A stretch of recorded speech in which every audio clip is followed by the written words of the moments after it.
Welcome to another Harry's Hobbies video, and we're still working on the Burke filling station from Monroe Models. And as you can see on my workbench in front of me are the cast metal details. We have 3 signs, 1 smokestack, 2 oil pump canisters, an air compressor, and just kind of a pile of miscellaneous junk, and 3 of the fuel pumps. What I'm going to focus on in this video is, as you can see, I've already painted them in their base color, the red, since it's a Texaco station and that was the color used at the time. But these are the open glass style of pumps, so you could see how much gas was left in that particular pump or that particular tank. So I want to try to get this as close to a fuel color as I can. And I have, it's a little hard to see,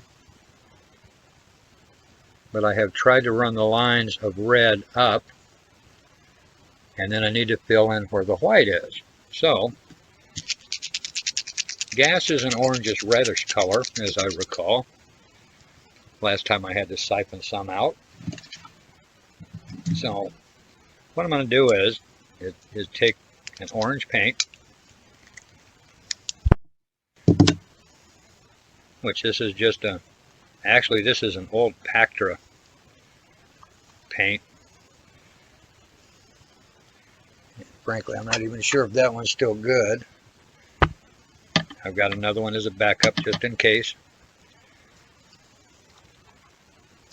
And I'm going to take a toothpick and dip it in. And then I'm just going to touch the toothpick to the white area and let it fill in the gaps.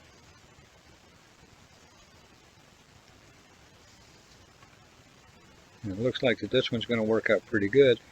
Now, if you hit some of the red, don't concern yourself too much with that, because you can touch that up, which it looks like I'm going to have to do that anyway.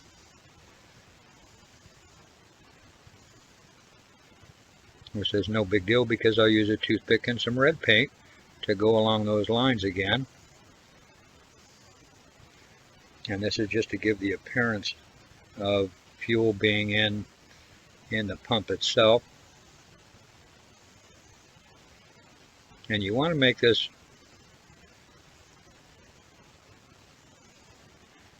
just don't get a lot on the toothpick, just a little tiny bit goes a long way in this on the 1/87 scale or HO scale. And I just let it run and fill in.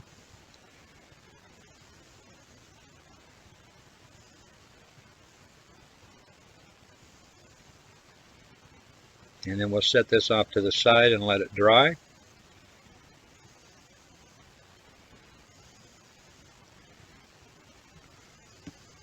For a good couple hours. And then from here I'll speed the video up so I don't bore you to tears when I do these next 2.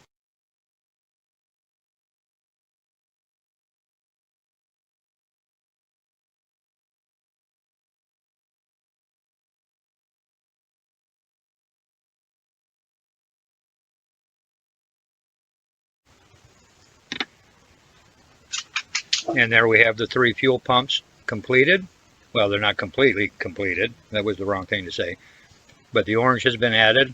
I'll let that dry, and if I need to add a little bit more, I'll do that as the model progresses. And I hope you enjoyed this pretty short video. If you have any comments, suggestions, criticisms, whatever, leave them in the comments. Send me a message direct if you want to, or leave them in the comments on Facebook as well. Anyway, that's it for this one. Thanks for watching. And welcome back to more of Harry's Hobbies. And I'm still working on the signage and painting. In the last one I showed you how I did the orange to represent the fuel. And in this part, which is basically part 2 of some of the signage, I'll be adding what you see here which is the gas pump signs.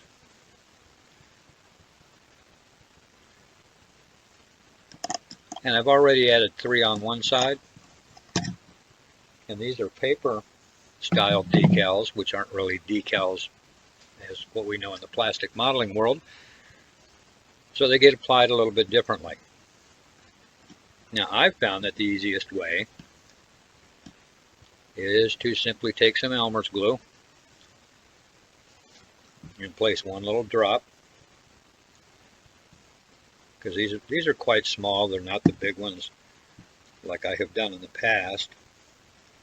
And I place one right on, make sure that it gets lined up kind of straight, and then we force that glue drop to spread out evenly along the inside, and then we just smear it across, and this will help seal it onto the piece. Now I did paint these prior to doing this with a flat black, which provides a nice textured area for the glue to actually bond to and hold this in place. And the reason that I forced it out and spread it along the outer part, or the part you'll be seeing, is because that also helps seal it into place.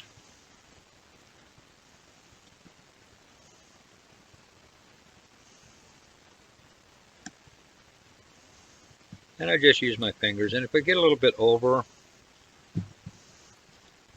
like in this place in between, I just take the toothpick and pull some out, because even though this dries clear, I don't want a big goop in that little area there.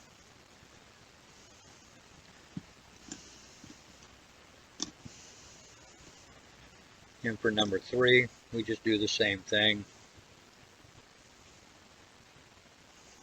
Again, making sure that you get the lettering lined up so that when it gets installed onto the diorama,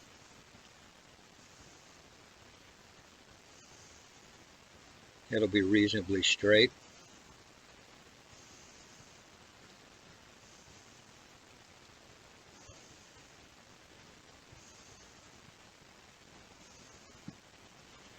And then again, we just set these off to the side and let them dry, which generally doesn't take too long with the Elmer's glue. It dries pretty quickly. And they'll look pretty nice when the entire thing is completed. I still have a little bit more painting to do on these, and that'll be upcoming. So that's it for this part. I hope you enjoyed watching. And again, leave comments down below, either here on YouTube or on Facebook in one of the groups that I post these videos to. So again, thanks for watching.